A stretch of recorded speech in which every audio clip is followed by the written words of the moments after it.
Good morning or good evening to some of you. Welcome back to what is the last session just for this term. It's very likely that this series will pick up again in the future. There's no end to Genesis, thank God. So it's very good to see everyone here again. For those joining us here on Zoom, if I invite you to become a panelist, again, you are not obligated to do anything. That just lets you into the room, allows you to share your video if you wish to, and during question and answer discussion periods, you'll be able to unmute yourself rather than needing to flag me down and wait for me to do it for you. But of course, you're also welcome to type questions and comments, take notes in the chat here. And if you're joining us on Facebook Live, hello, you're welcome to put your questions and comments in the comment section directly below this video. And if you're joining us on Drisha Live, hi, we're glad that you're learning with us. So, of course, the text for this class is found in your friendly neighborhood Tanakh, but I will do my best to keep us up to date on the screen for your convenience.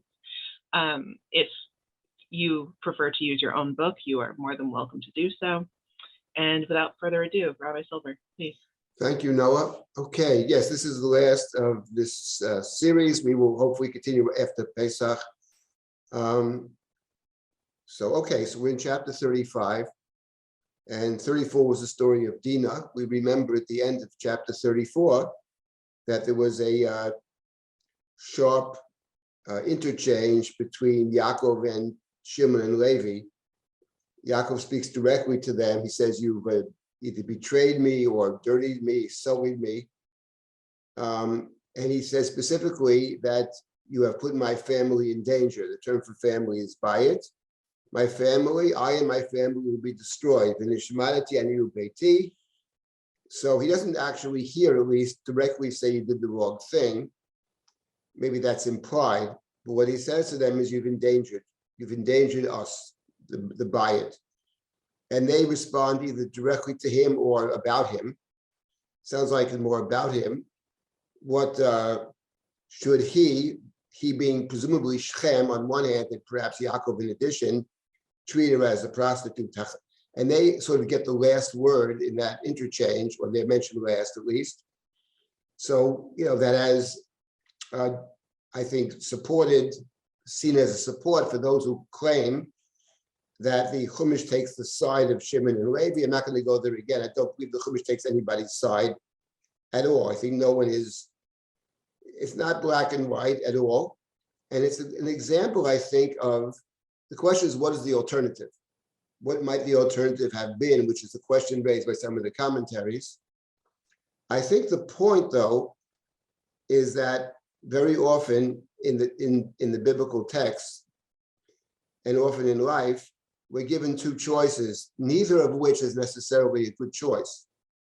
And then we're forced to choose between not good choices. And we try to do the best we can in choosing, and very often it's hard to know which is the better choice of the two. And something along those lines is transpiring in chapter 34. To simply leave Dinah there, whatever Dinah is thinking, we'll never know. That doesn't seem like a very good option. On the other hand, to massacre an entire town seems highly problematic.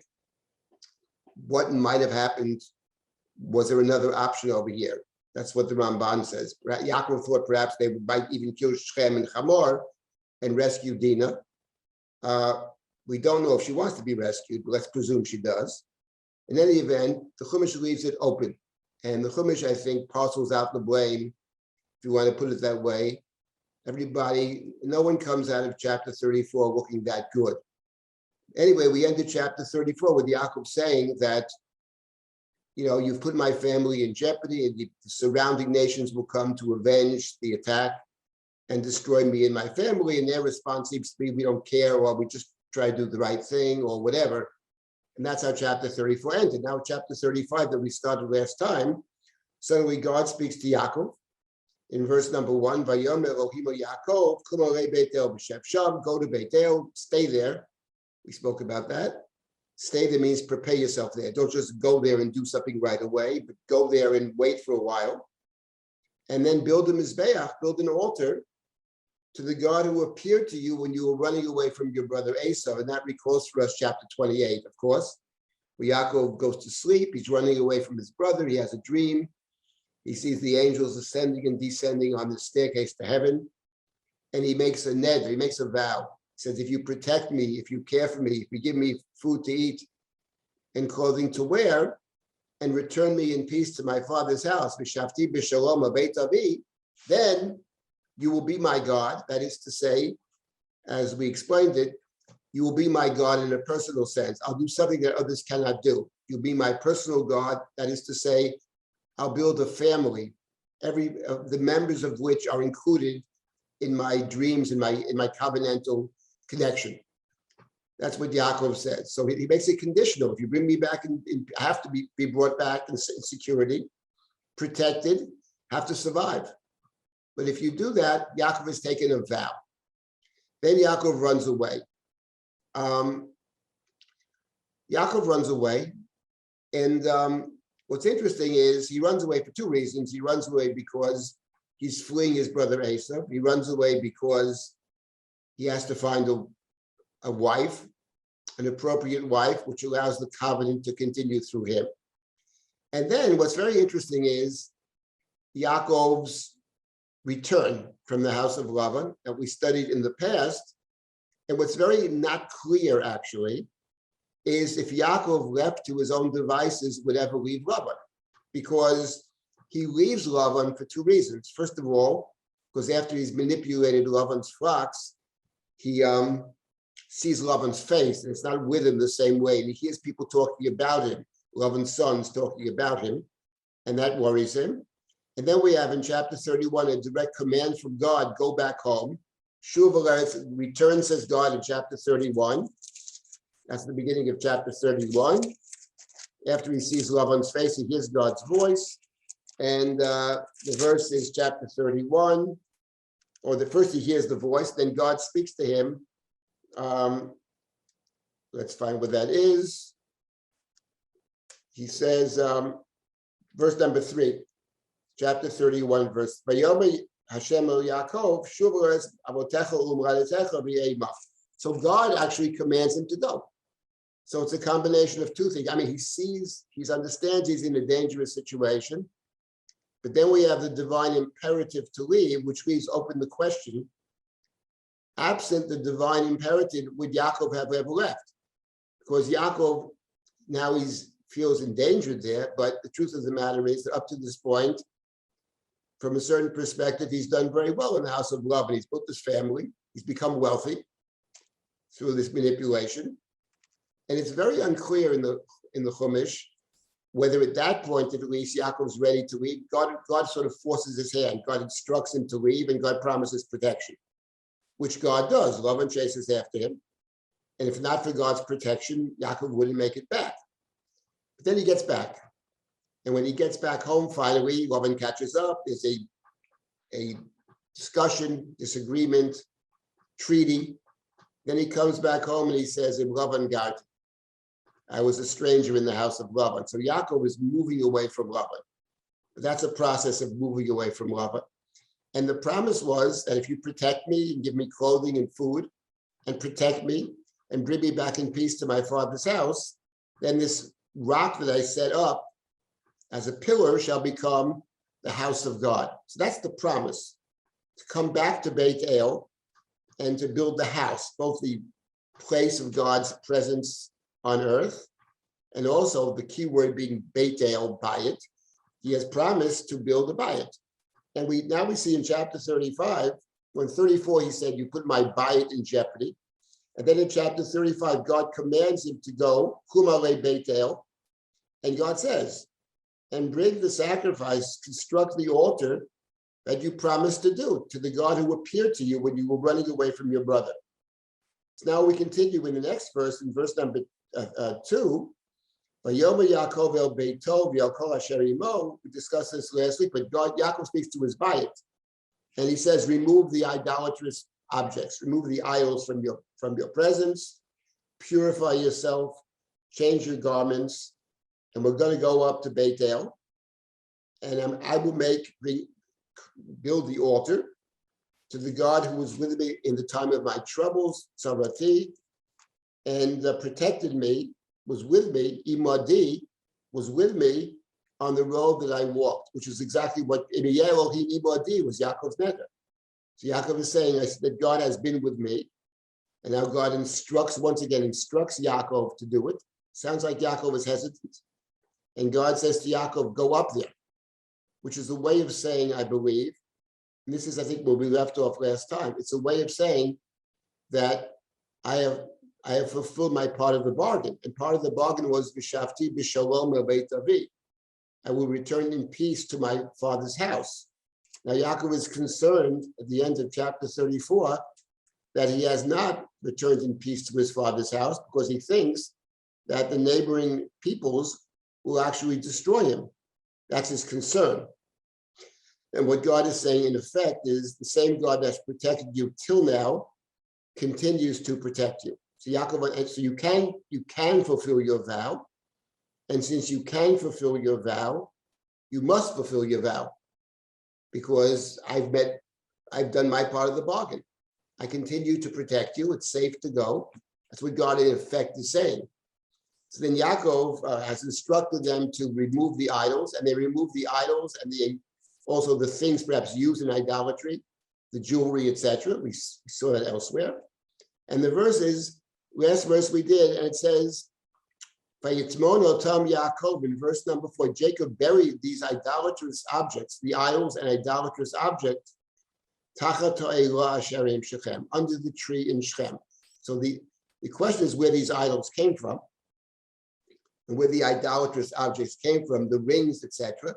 And the strong suggestion in the text, I think, is that some of them, if not all of them, came from Shechem, because we know they took spoils from Shechem, and they took people from Shechem.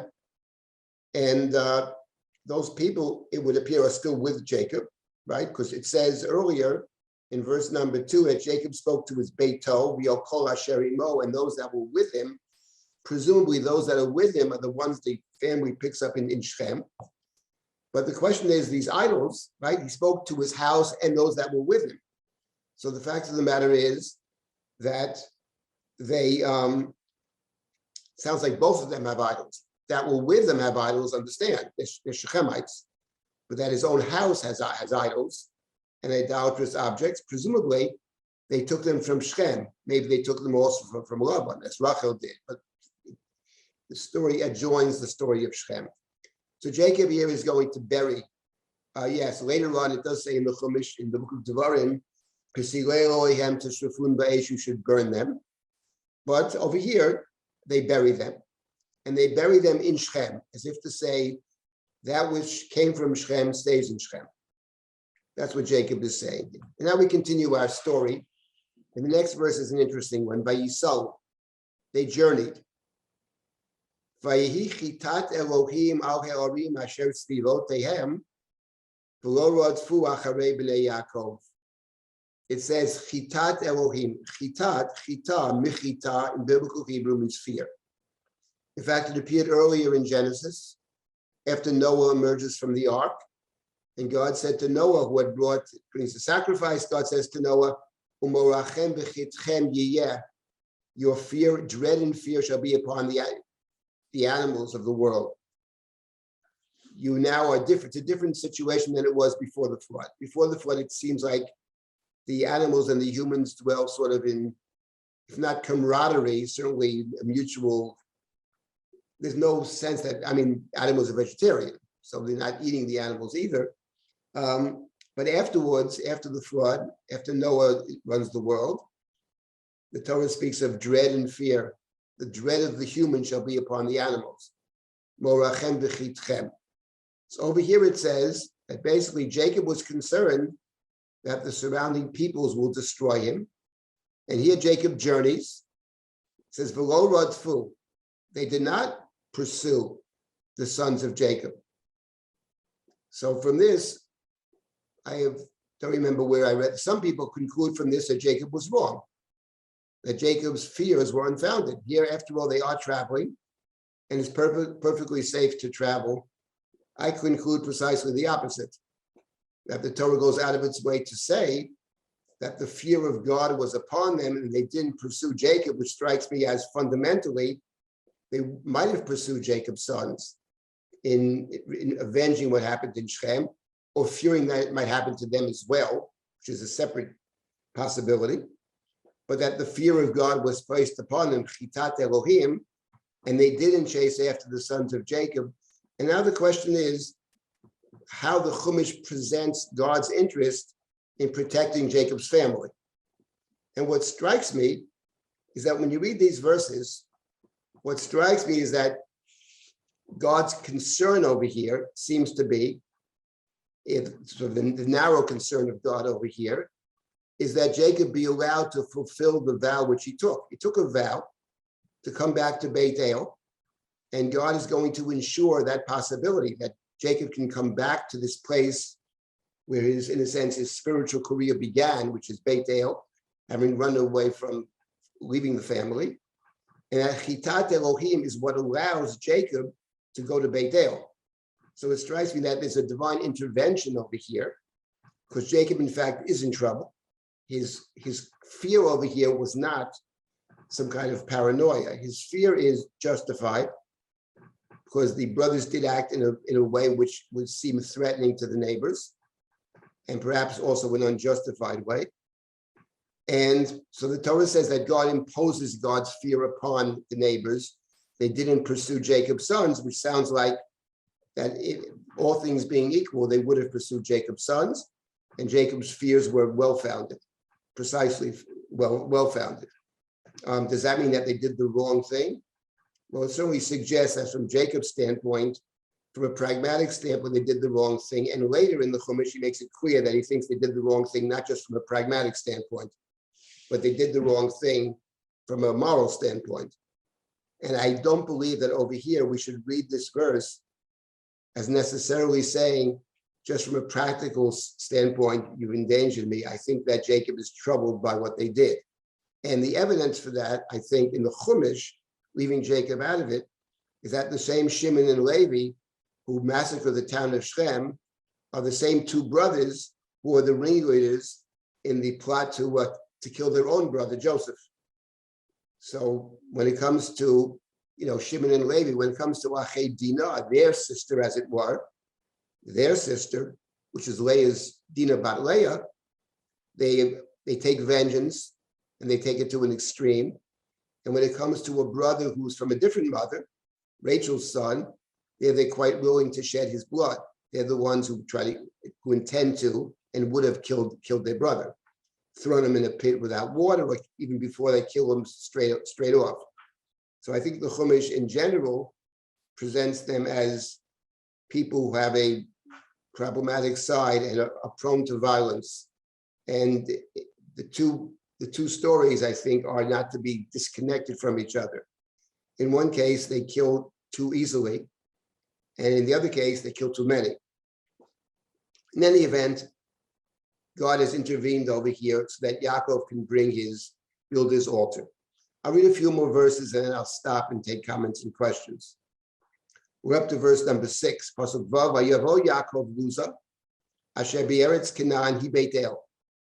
Jacob came to Luz, that we already know that the prior name of Beit El was Luz, because the Torah said so in chapter 28, that Jacob named the place Beit El. And in chapter 28, V'ulam Luz Shem Wa'ilo Rishonah. It's the verse prior to Jacob's netter. So the Torah is reminding us in a way of Yaakov's neder. He came to Luz, he named the place Beit El, and he took a neder, which is all about the bayit. And now we have Yaakov coming back again. The story is, in a way, is revisiting both his vow in chapter 28, and it will revisit shortly the change of the name, which happened in chapter 32. The Torah is recapitulating it here, or one might say it is reframing it. It never simply recapitulates it. It's reframing it. He comes to Beit El, hu v'chol ha'am asher imo, together with all the people that are with him. That's actually very interesting. The word am is a word that we're accustomed to see later in the Bible, later in the Torah. Am Yisrael, the people of Israel.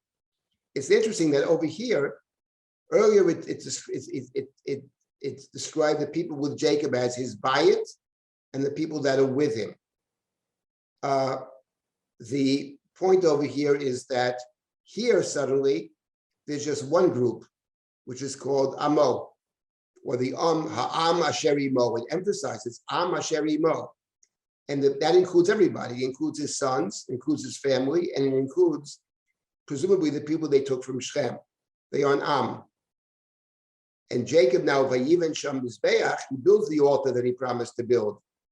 Vayikra Makom El Beit El, and he names the place. Once again, we have the God of Beit El. Kisham Nigu Elav Elohim Bivrachom Mipnei Achiv. So Yaakov here is fulfilling his vow.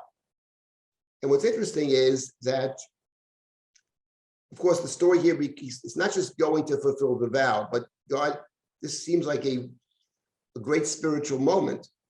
Great spiritual moment, which first of all requires preparation, because God said, go there and stay there, V'shev Sham.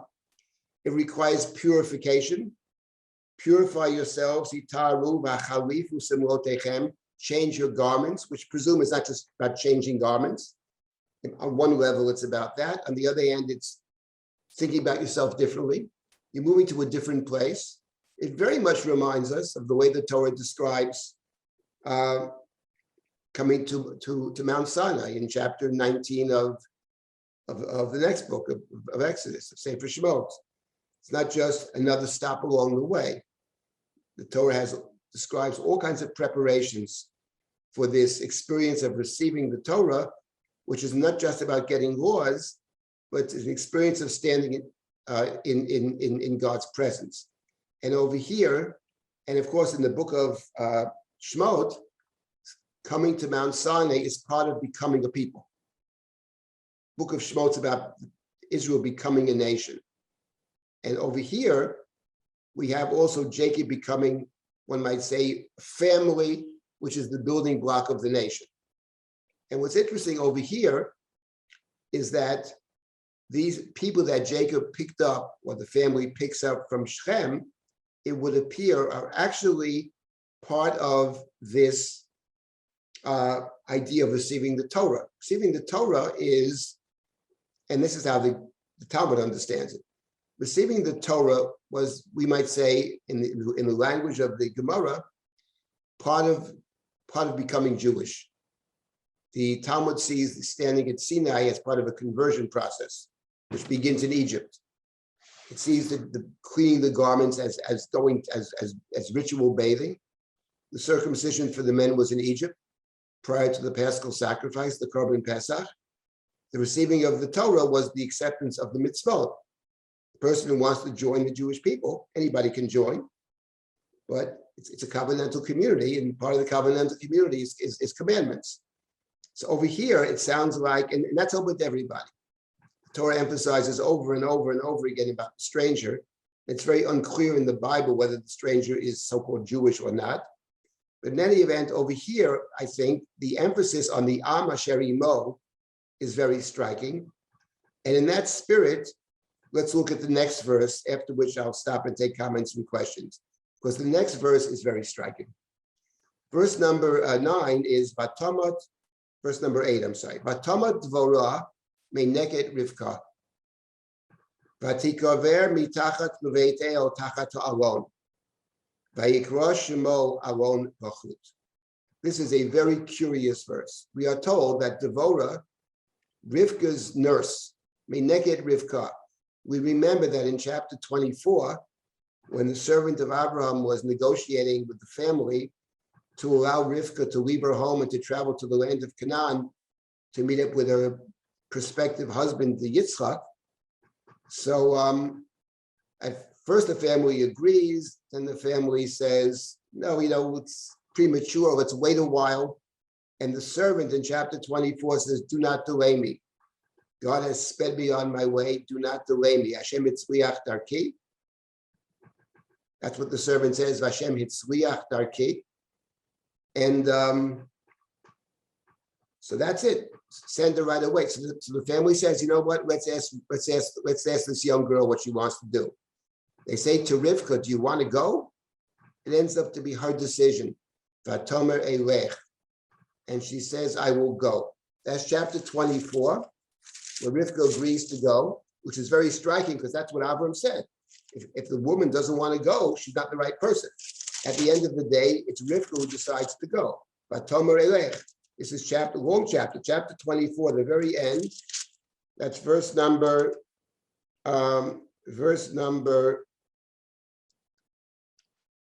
58. Verse 58 of chapter 58. Vayikru anara, vayomru eleha telchiyim ha'isha zeh. Will you go with this man? Vatomer elech. She said, I will go. And in the next verse, so she said, I'll go. And they agreed. If she says she's going to go, she can go. Maybe they thought she wouldn't agree. Vayishalchu et Rivka achotam v'et menikta, v'et Eved Abraham v'et anasho.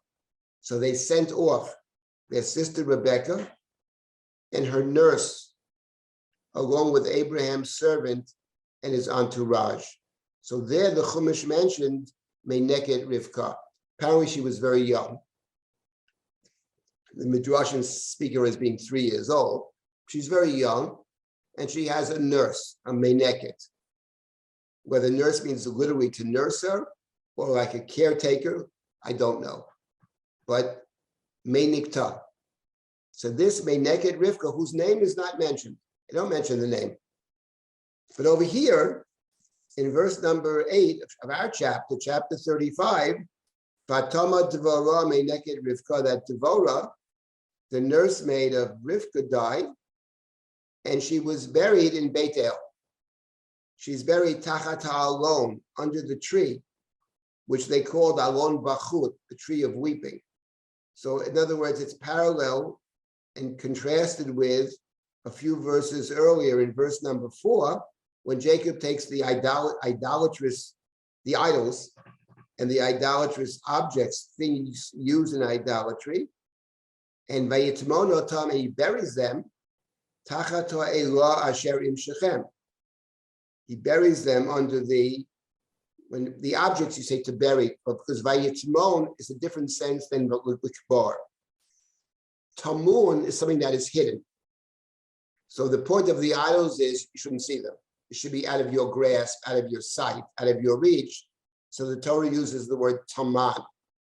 When it comes to kever, that's a different feel to it. It's not you don't want to see.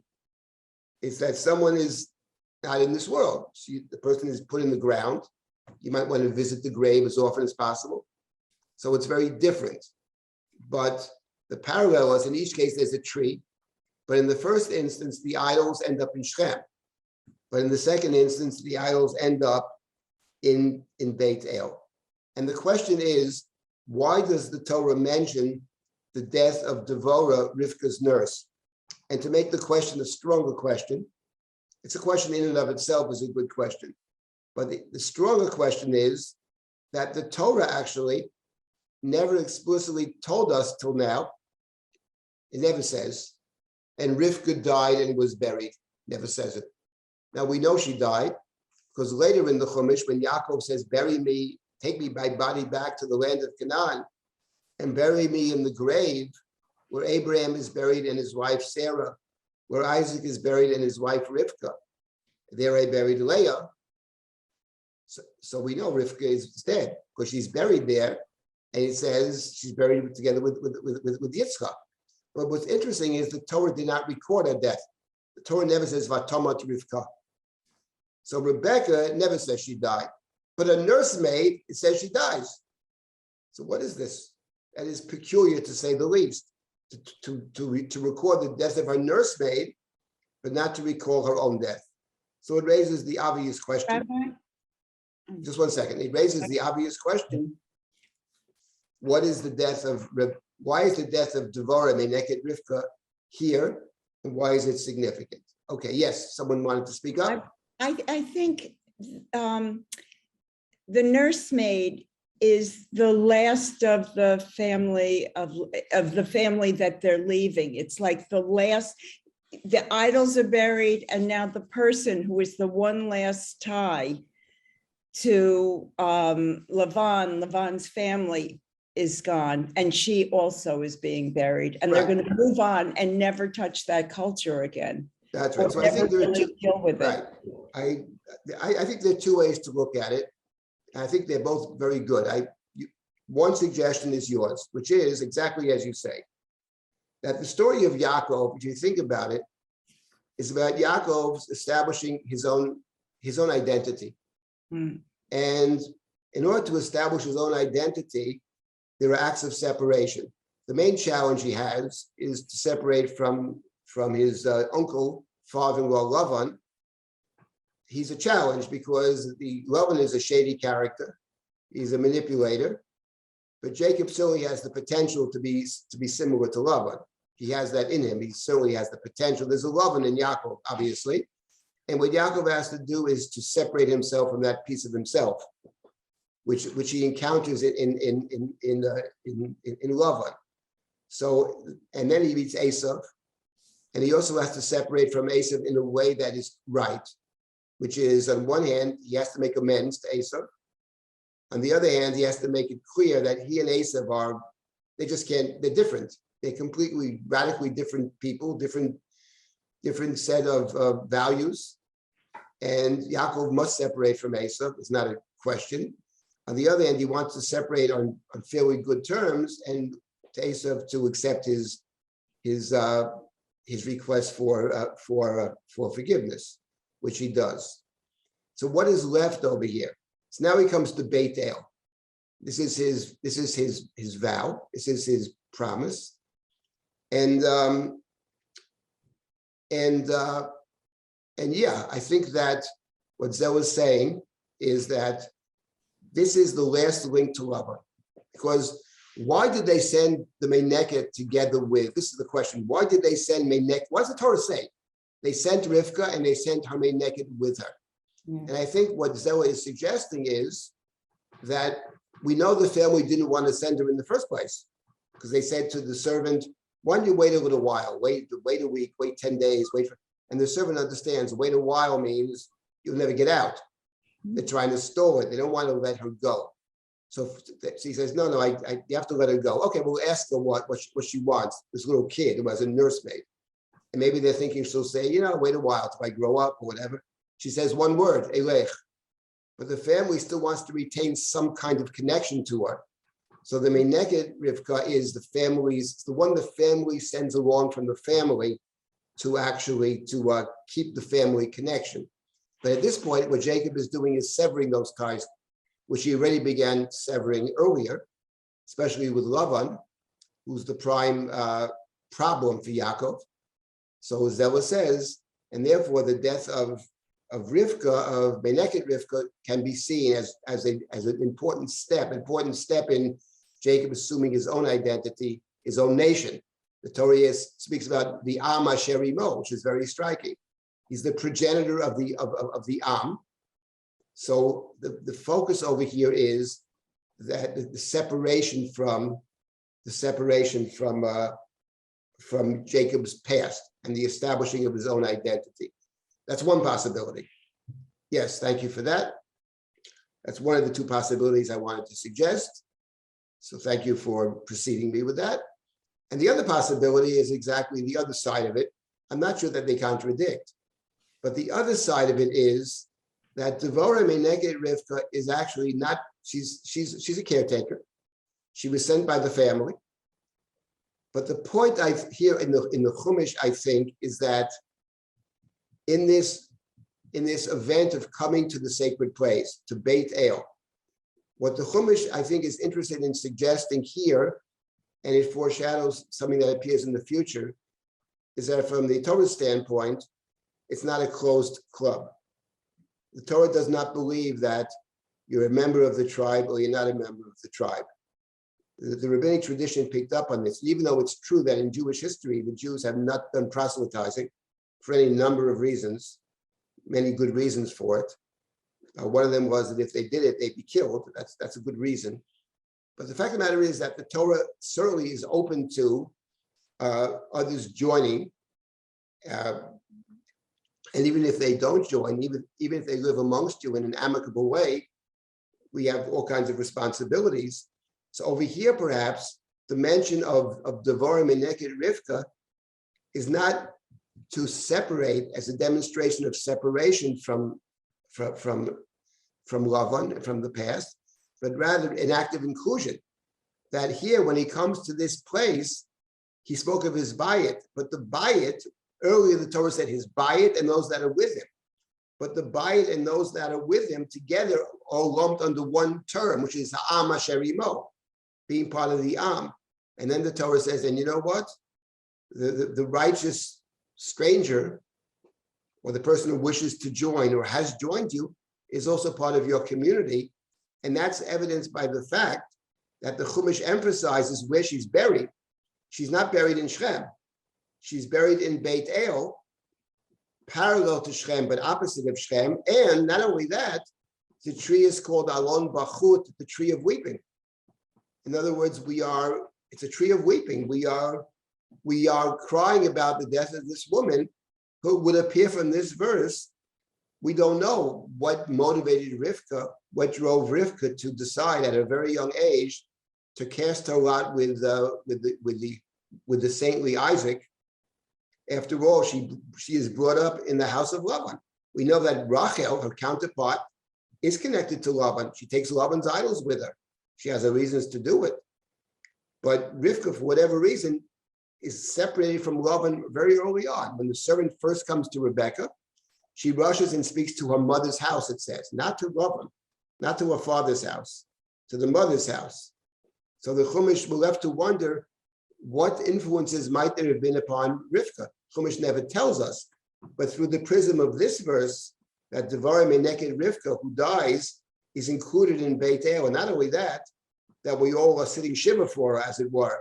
By Ikrashim Alon Bachut, the suggestion is that she was the person outside the family, presumably, who was a constructive influence on Rebekah herself.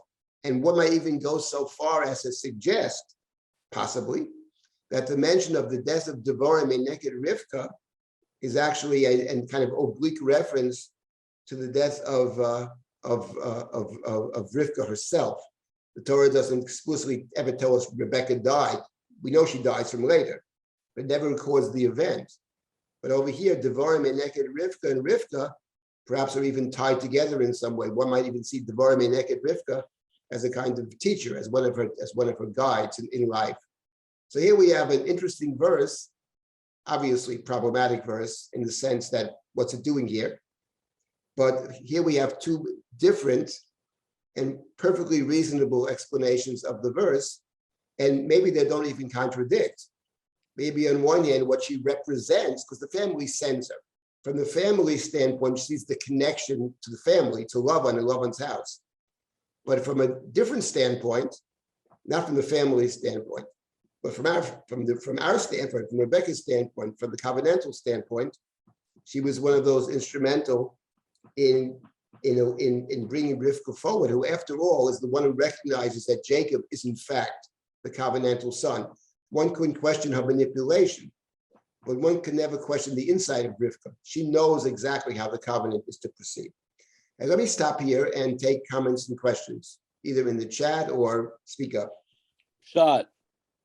What is the nurse doing with the entourage? She should have been in Hebron with the child she brought up. That's a very good Rivka question. in I Hebron. don't really know why. I can't answer that question, except to suggest we don't, by the way, we have no idea about Rivka at all, actually. But who knows? It's a very good, one of those questions that I don't think it's possible to answer, because I don't think the Chumash tells us. But I would say, in a certain sense, the fact that she should be elsewhere but is here underscores the fact that she's here. You don't expect it to be here, you're saying. It's unusual that she's here. So the Chumash wants it to be present in Beit El at this moment. It's one of those moments, I would say, when the nation is born, actually, because the promise to the Neder come back, and which is fulfilled upon Jacob's return and Jacob wrestling with the angel and Jacob getting a new name, which is the next verse over here as well, that in becoming Israel, one might say, becoming Israel means being open to others who wish to join, who believe in this kind of connection. That's we great. know that Abraham went around crying out in God's name, and presumably as the Midrashim see it, and it could be the simple pshat, he is proclaiming God in the world. So the idea of proclaiming God in the world is part of the responsibility of one who is and adherent to God's covenant. The fact that the Jewish people, for the most part, haven't done that over time is a very good problem. But over here, I think your question actually strengthens the point. No, it's great. It's part of the. Be here. She is here. She's part of it. It's part of it. Yes. It's evidence of the Torah's magic surrealism, actually. Of course, the Torah. Look, there are many examples of yes of situations where, from any logical standpoint, it's what we call suspension of disbelief. There are many places in the Bible we have to suspend our disbelief. How could it happen? How could Abraham chase up north of Damascus, age between 80 and 90, and defeat 4 powerful kings? It's not a question the Torah wants us to ask. Suspension of disbelief. Anybody else for comment or question? Rabbi? Yes. Oh, David? go ahead. Go ahead. Oh, Okay. okay. Thank you. So I have a point that I think supports your secondary reason, which I think is the primary reason why Devorah is mentioned. If in fact her mission has been Rebecca, and let's say Rebecca's support and maybe spiritual upbringing since the time she was born, and if that was her mission, one could see that she wouldn't have died until her mistress died. And so the fact that that if we go along with the fact that she was instrumental in Rebecca saying Elech, and the Torah doesn't mention Rebecca's death, but mentions Devorah's, and the Torah is bringing her in as part of the Am, I think that, the implication is pretty clear that she held on until Rebecca died. Now Rebecca dies, now she's here alone. So that's one point. And also, could she not be the proxy for Rebecca? So Right. Rebecca isn't here. The tragedy hurts our hearts because she said, I'll see you in a few days, I'll call you back. Right. And of course, never does. So the word proxy is a good word. That was my intention, actually, when I said it's a reference to Rebecca. I think that's what I had in mind. That actually, whether Rebecca is, for whatever reason, maybe she's not alive anymore, but in point of fact that Rebecca's vision that Jacob is the covenantal one is finding fulfillment in these verses. So it would be totally appropriate. Who would be more appropriate to be there than Rebecca? And presumably she's not alive anymore. We know she didn't summon Jacob. She didn't try to contact Yaakov, and she said she would after a few days. So there's a strong evidence, I think, from the text that she's not alive and she should be here. And then Meneket Rivka stands in for Rebecca. And you get the impression, at least from that back at chapter 24, there's no way she would have let Rebecca out of her sight. And so if she's here alone, I think the implication that she has died and now she's standing in as a proxy for Rebecca. That's certainly possible. Anybody else for comment? Rabbi? Yeah. Yes, Go ahead first. Go ahead. Susan, go ahead. Rashi tries to connect and explain all of these things according to your first explanation, which really makes so much sense, but then why would it be Alam Bachud? If it's a good thing that he's separating, why would he be crying? So Rashi likes to say that number one, he did send Devorah, she did send Devorah, that's the Shalachti, she did send it to tell it that he should come back, and that she died, and that he also heard about the death of his mother, so he was crying. Otherwise, I don't see why he would be crying if he should really be happy that he's completely separated from. Right. So what I was suggesting is that the two are not necessarily contradictory, because the family is sending her to maintain the connection. So from that standpoint, she represents in the story the family's interest in, or the family sees her. She is a connection to the family which sent her. But on the other hand, there's also the person, and that the person, Meneket Rivka, is not necessarily what the family has one intention. They're sending her to keep the link, but the very person that they are sending, I suggest, could be seen as a very positive influence. I mean, it's possible to see Rivka as simply one who came to, like Abraham, came to God on their own without anybody instructing them. But generally speaking, That doesn't, I mean, it's hard to know in the text, how the text wants us to see it. Generally in life, it doesn't work that way. Generally in life, there is some people who help direct us. Doesn't mean they teach us everything. It's what the Gemara calls a Rebbe Muva, your Rebbe. What does your Rebbe mean?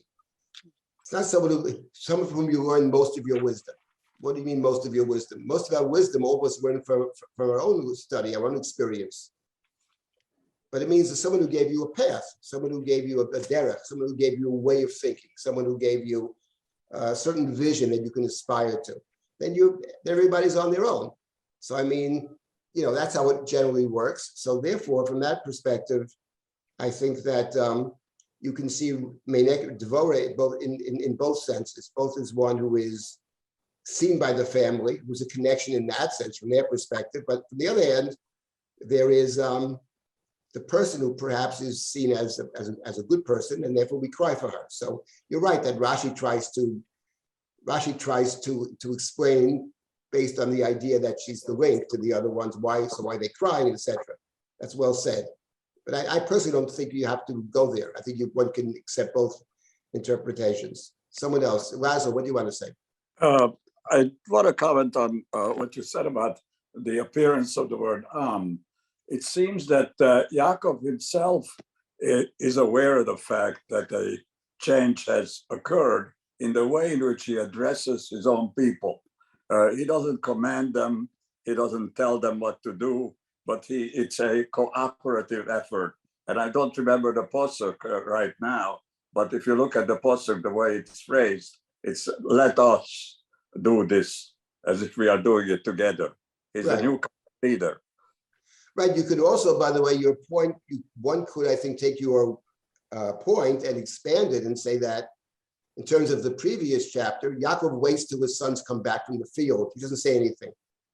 And one can see, if one wants to put a more positive spin on it, that look, Yaakov's returned to the land. There's a new generation of his children. There's a new generation, young people. The family has a problem. So he turns it over to them and says, okay, guys, how would you handle it? Let's see how you would handle the problem. It's like turning it over to others, not so much as an abdication of responsibility, which is how we've been seeing it till now. And I still maintain it is, but the point is one could read it otherwise and say, not so much he abdicates, it's more he's interested in seeing how they're going to handle this very difficult problem.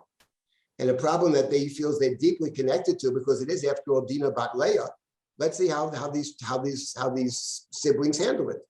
And of course, from his perspective, after the fact, they mishandle it. He criticizes them, obviously, but that's one way to see it. So he's sort of turning over to the next generation the opportunity to make decisions, and with that comes the opportunity to make mistakes. There were a couple of other comments, and I wanted to make an additional. Yes. Is this possibly an oblique criticism of Rivka in terms of the process of how he got the bracha and all of the pain that ensued? I mean, let's just say Esav would have gotten the bracha. So what? Yaakov still would have gotten the right bracha.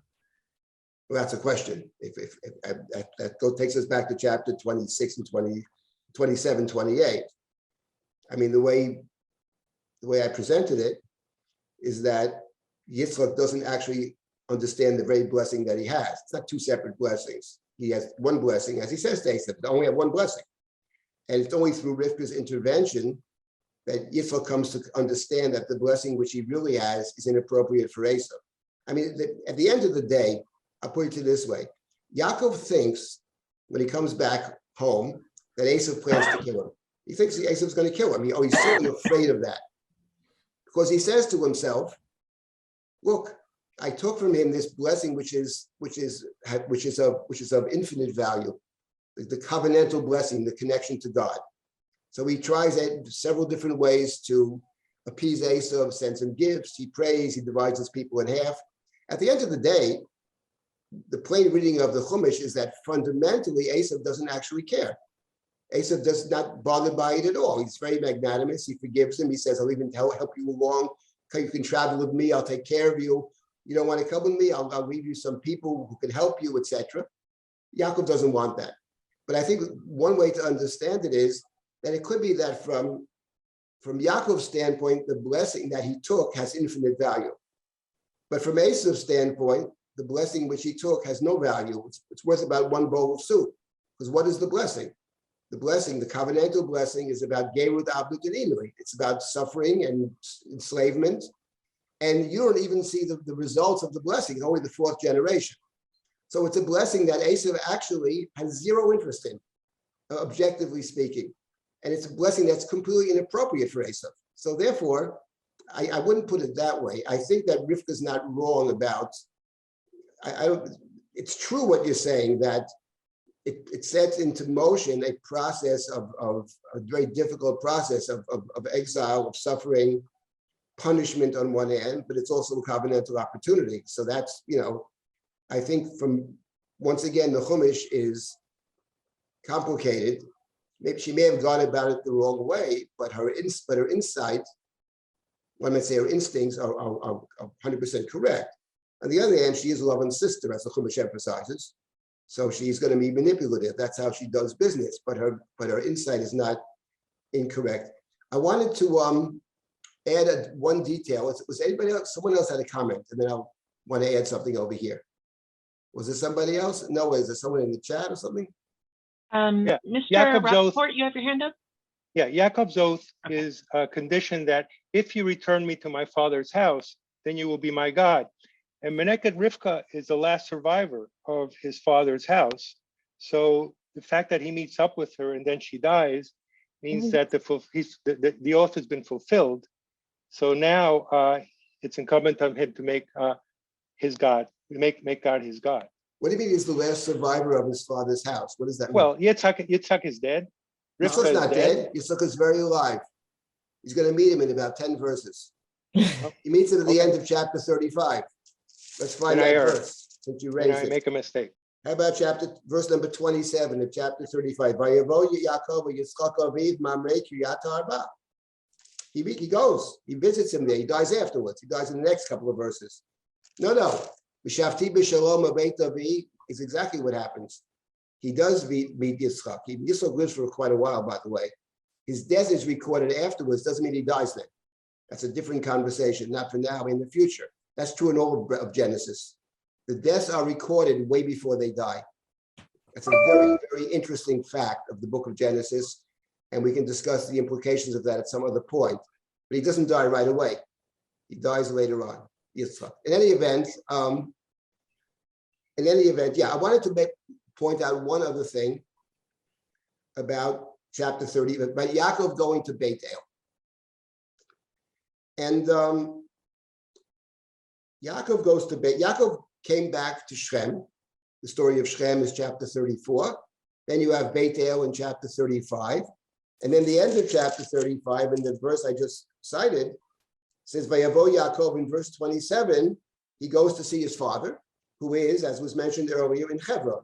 He goes to Mamre Kiryat Arba, he Hebron, Asher Gershom Abraham Yitzchak. So he goes back to the place of Abraham and Isaac, which is Hebron, and that's in verse number 27 of this chapter. So he goes back, as he said, B'shavti b'shalom abeit avi.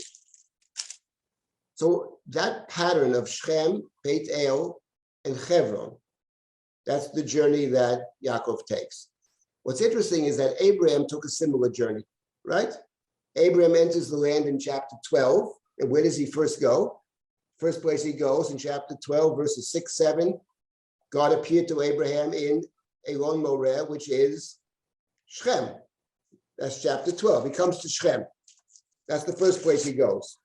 Chapter 12, let's get the verse. I think it's verse number 7.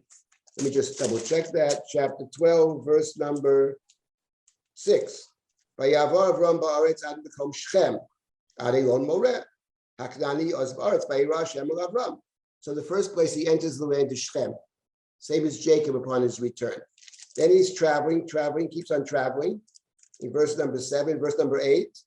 Vayatek misham ahara mikedem lebeit el vayeto alro. Then he travels mikedem lebeit el, east of Beit El. Right? And then actually goes down to Egypt and he returns to the same place in chapter 13, comes back to the same place, right? He says he travels back to the same place in chapter 13, verse 2. He travels in the south to Beit El, Adam Makom, to the same place where he was earlier, Bein Beit El ubein Ha'ai, between Beit El and Ai. So Abraham travels not in Beit El, but near Beit El. Earlier it said Mikedem Beit El. And then after Lot separates at the end of chapter 13, God says to Abraham, keep on walking. And Abraham, he keeps on traveling. The last verse of chapter 13. He travels to Elonei Mamre, which is in Hebron. So Abraham is exactly the same three places. Shechem is one, Hebron is three, and you have the middle place, which in the case of Jacob is Beit El. In the case of Abraham, is interesting, is Mikedem LeBeit El. And now the question is, what do we make of that distinction? That's a very good question. It's the parallel between the two, which allows us to ask the question. It's a wonderful question. And now let me briefly make a comment about the difference between Mikedem LeBeit El and Beit El. And that is that in this book, I had a very long conversation yesterday with Devorah about Kedem, which she wrote about and she spoke about many times. I mean, in the book of Breshit, you have to talk about those people that go Kedem or Kedma. Lot leaves Abraham, by Yisah Lot Mikedem. Mikedem does not mean from Kedem, it means in Kedem. Story of the Tower of Babel. The whole world travels Kedma, eastward.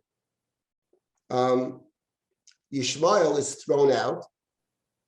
Okay, he doesn't go Kedma, but his first child is named Kedma. And then Jacob went Kedma, right? When Jacob is running away in chapter 29, by Yisah Yaakov Raglav, by Yelech Arza b'nei Kedem. And the 6 kids Abraham has later, he sends Kedma. That's right, and that's correct. And the ones that Abraham has, b'nei Keturah, b'nei Api Yakshiv, Kedma el Eretz Kedem. It emphasizes there in chapter 25, at the beginning of 25, Kedma el Eretz Kedem. And now the question is, what do we make of this? So this is a long conversation. I'm not going to have the long conversation now. Devorah and I spoke for 1 hour about this yesterday, about an interesting problem that she raised. I can't get into that now. Very interesting problem. I think I have a solution, but I have to talk to her about it. But in any event, here's the point. The Torah said that Jacob went Kedma, right? And what's interesting is that Jacob goes to a place, right? The first time we encounter the word Kedem is east of Eden, right? East of Eden. I think Cain dwells east of Eden, right? East of Eden. East means, in this book, Breshit, leaving the sacred place and never returning. The human being never returns to Gan Eden. Lot never returns to the land. Yishmael never returns to the land. And it's true that it doesn't use the word Kedem when Yishmael journeys, but it does use, but his oldest son is Kedma, and the parallel story to Yishmael, which are B'nei Api Lakshim, that he gives gifts and Abram sends them away, or Eretz Kedem, that's Keturah. That's parallel to the Yishmael story, which is essentially reflected in the Medrash that Keturah is in fact Hagar. That's what they're picking up on. So there it's Avram who sends him away. In the first instance with Yishmael, he doesn't want to do it. God forces him to do it. Sarah says, send them away. He doesn't want to do that. But later he does it. He protects Isaac. He gives everything that he gives them gifts, but the blessing is to Yitzchak. And now Yaakov went Arza b'nei Kedem. And when you read that verse, chapter 33, verse 1, and Jacob picked up his feet and he went Arza b'nei Kedem, you say to yourself that on one hand, in chapter 32, chapter 28 already, chapter 29, I'm sorry, chapter 29 is Kedem. 28 is where Jacob takes the vow. 28, God says, I will protect you, I will bring you back. Not your mother, I will bring you back. 29 starts as he picked up his feet and went to the land of the east. And the reader says, land of the eastern is right there. The reader says, on one hand, God promised to bring him back. On the other hand, nobody who ever went eastward ever came back. No one ever came back from the east. So what is it? Is he going to come back or not come back? When you read chapter 29, you say, stay tuned. Let's see. Because in truth, actually, Jacob left to his own devices, will never come back. That's clear. It's only because God instructs him to come back. Shuv l'eretz moladetecha, and I will be with you, right? The God who brings him back. Jacob left to his own devices will befall to Jacob the fate of Lot and Yishmael and all those who went Canaan. But in point of fact, he comes back. Now the question is, and the interesting question that I was thinking about a lot, is once Jacob comes back, what does that signify? Once he comes back, what does it signify? So let me say, I think there's a lot to talk about in relation to that question, but I would say the following, that actually, if you think about Kedma, the story of Yaakov running away from home. He runs away from home, and in chapter 28, he had a dream, and he had a vision, and he makes a vow, makes a promise to come back to this land and to establish the bayit, to establish the family, to build Beit El. And if Yaakov does that successfully, if Yaakov will be able to build the bayit, the inclusive structure, both the structure of the temple and the structure of the family, that in fact, and that will include the fourth generation. Jacob is the third generation, Abraham, Isaac, Jacob. If Jacob in fact will be able to do that, then that will be a fulfillment. Jacob will finally fulfill the covenantal promise, and that will certify the fact through Jacob's vow, and Jacob's building this bayit will certify the fact that this land upon which he rests is in fact the covenantal land. There's no other possibility. So I would suggest actually, and there's a lot more to say about this, that the idea of Kedem, the idea of going eastward, right, which is related to Gan Eden, basically. In other words, when you go Kedma, you're completely out of the picture. And the Torah emphasizes those people that went Kedma, they're out.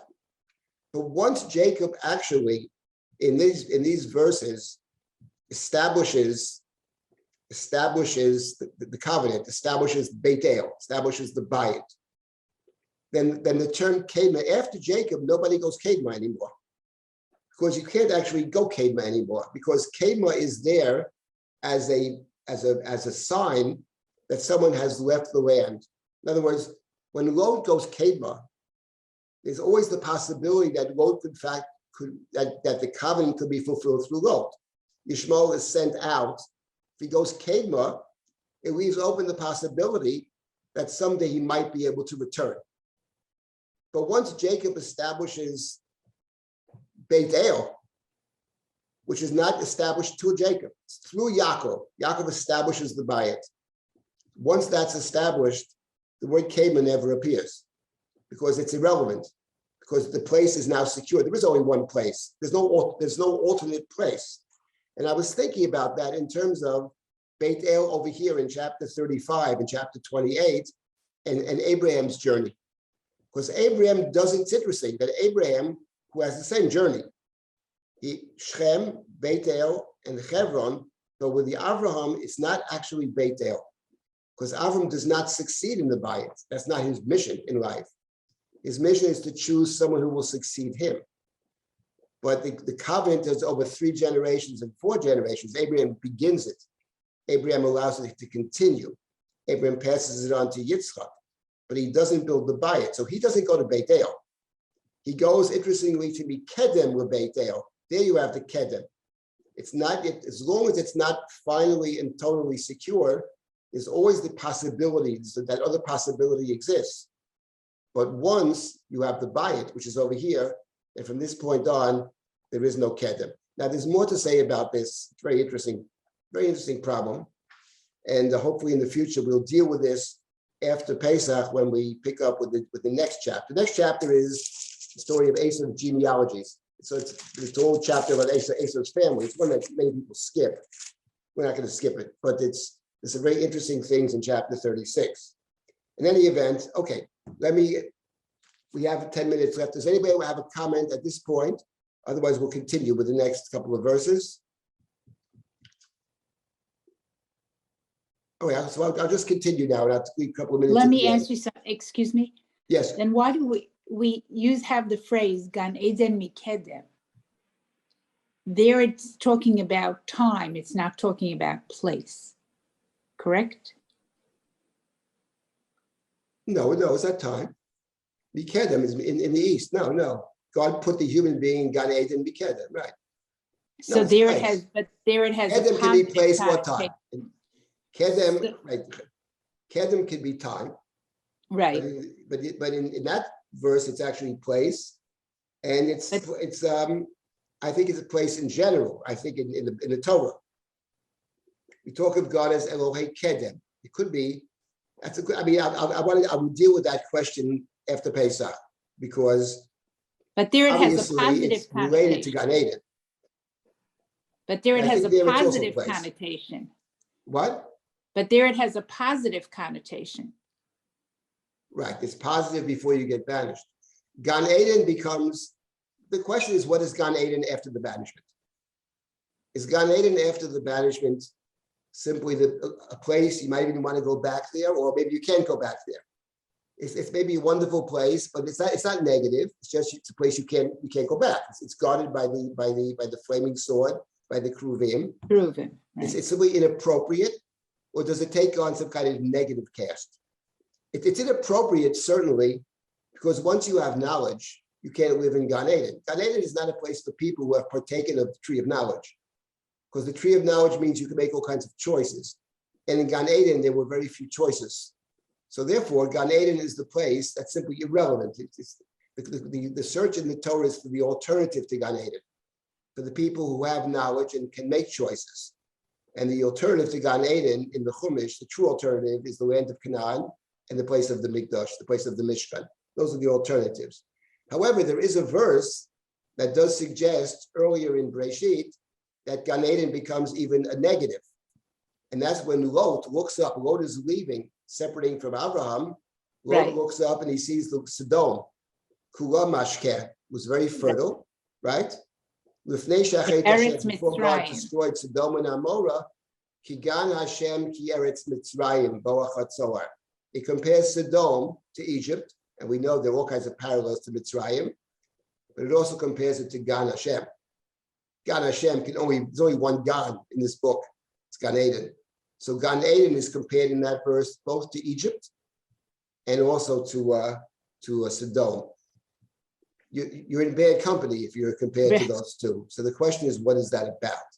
So that's a conversation for after Pesach. In any event, okay, let me just say a couple more verses here, and we're not going to finish the chapter. We'll have to begin next time with this. But now we have Vayirah Himo Yaakov Od Bivomi Padan Aram Vayivarech Oto.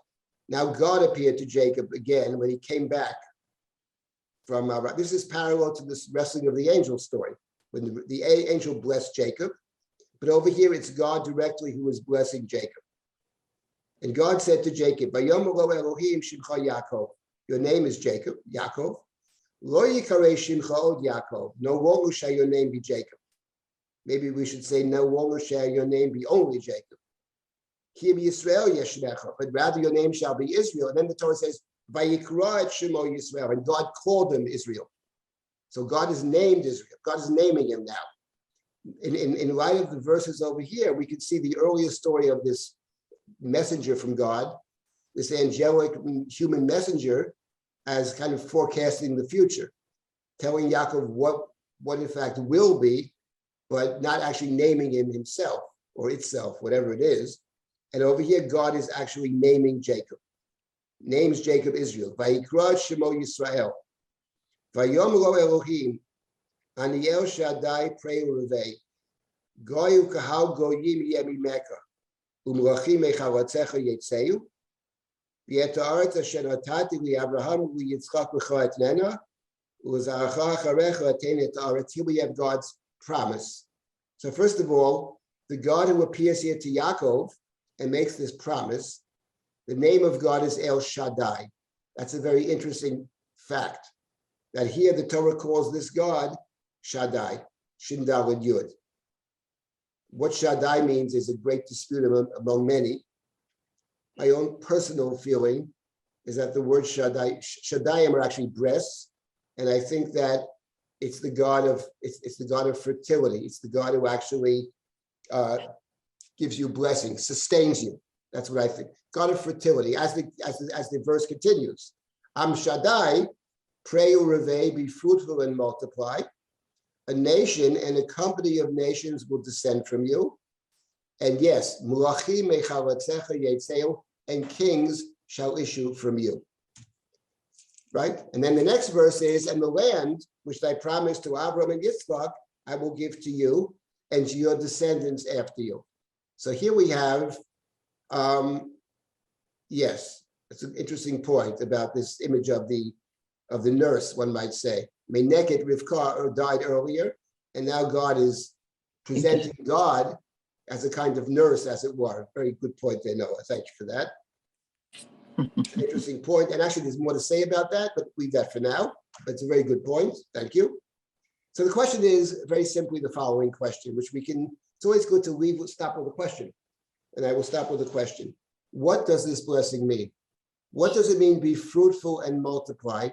God is speaking this to somebody who has 11 sons and a daughter. Be fruitful and multiply. And his family is basically built. I mean, one more child will be born, and born in this chapter, which is Binyamin. But what is that about? Pray, be fruitful and multiply. A nation and a company of nations shall emerge from you. And here we have the promise of kingship as well, and of course the promise of the land. And the question is, if you're Yaakov, how do you understand what God is telling you, instructing you? So these verses, it turns out, are of incredible significance, because these verses, we have an interesting parshanut on the verses. We have a very early exegete who's going to interpret these verses, not over here, but later on we have an exegete, and a very good one, who interprets the verses. The exegete I'm referring to, who will interpret these puzzling verses, is none other, maybe the first exegete in our history. His name is Yaakov Avinu. Jacob himself will interpret the verses. He gives a parshanut to these verses, which are puzzling. Be fruitful and multiply. Yaakov gives it an explanation. A plain explanation would be, given the fact that he only has one more son afterwards, that pray urevei does not refer to Jacob the person. But since we spoke about Jacob creating the Am, that the blessing over here of pray urevei and kingship and the land is not directed essentially to Yaakov as the person Jacob, but rather to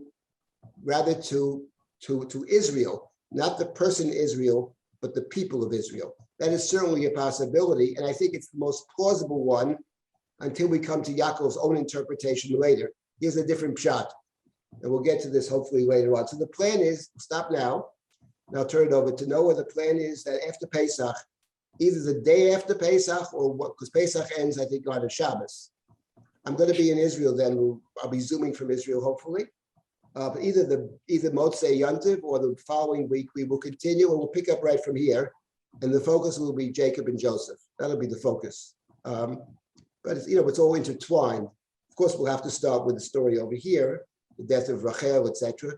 That will take us into the story of Yosef, which is chapter 37. Okay, Noah, did you want to? Where is the Kedma part? I'm so sorry. I'm looking for that. Kedma, the concept of Kedma. Where is that located? Where Kedma is found? It's found Eden. Yeah. Oh, the verse that Sodom is like Eden. That's in chapter 13. Okay, thanks. It doesn't say Kedma over there. It says Vayisa Lot Mikeda. Lot goes to the east. Got it. And Yeah, there is no class this class doesn't meet next week. That's chapter 13. I just find the verse. I turned it over to Noah. Chapter 13, verse number 10. Chapter 13, verse number 10. And then in verse 11, Vayisarot Mikeda. Okay? Mhm. Yes, Noah. Okay, wonderful. Thank you so much, Rabbi Silber, as always, for a wonderful class, and for everyone here for joining us. This entire series is always very wonderful. Your participation really makes it whole and full. So as mentioned, we will not be meeting next Sunday morning. We have to get ready for Passover. And if you haven't visited Jerisha's Passover subsite yet, we have rounded up some of our previous lectures, and you can also go there to sign up for this year's Seder telling, which will be on Tuesday, the 12th at 8 p.m. Eastern. And you can also sign up for Seder and Song, the music project that we have been talking about on and off. That is the first season of what will hopefully be a much larger project. So you can either get it delivered to your email each morning at 8 a.m. Otherwise, we will post at noon each day, and then you can, binge it, as they say, after a few days once all 4 episodes are up. So those in particular are discussions between Rabbi Silber and myself about the Seder, but they also feature strongly different melodies performed by Mr. Andy Statman on clarinet and Mr. Abai Steinmetz Silber on piano. So I enjoyed it. I hope that you enjoyed it too. Let me just interrupt and say that this is a very small beginning of a very big project. With focus will be Rosh Hashanah Yom Kippur. There'll be a lot more music there and a lot more things, and a lot of planning will go into it. I'm extremely excited about this project, and I'm collecting all kinds of nigunim that I never knew before. A lot of them from Mudgets, which are amazing. Actually, they're not out there, but I'm learning some of these nigunim, and we plan to, it will be a focus on Hasidic music and on Eastern music. And very, very excited about this. I think I don't think anything like this actually exists. The music is coming from a deep religious place. This is coming from deep places. And some of this music is really remarkable. So I'm very excited about it. I love Rosh Hashanah Yom Kippur too, and we'll talk about that as well. But the music, I think, will really add a lot to our experience of Rosh Hashanah Yom Kippur, so stay tuned. So everyone, please have a tremendous Pesach. We hope to see you at Seder telling. And then again, after Pesach, for all of our other wonderful classes, we're looking to have a pretty full schedule after Passover. So we hope to get it online as soon as possible to make sure folks have time to plan out your schedules, and be well. Thank you all. Chag Sameach to all of you.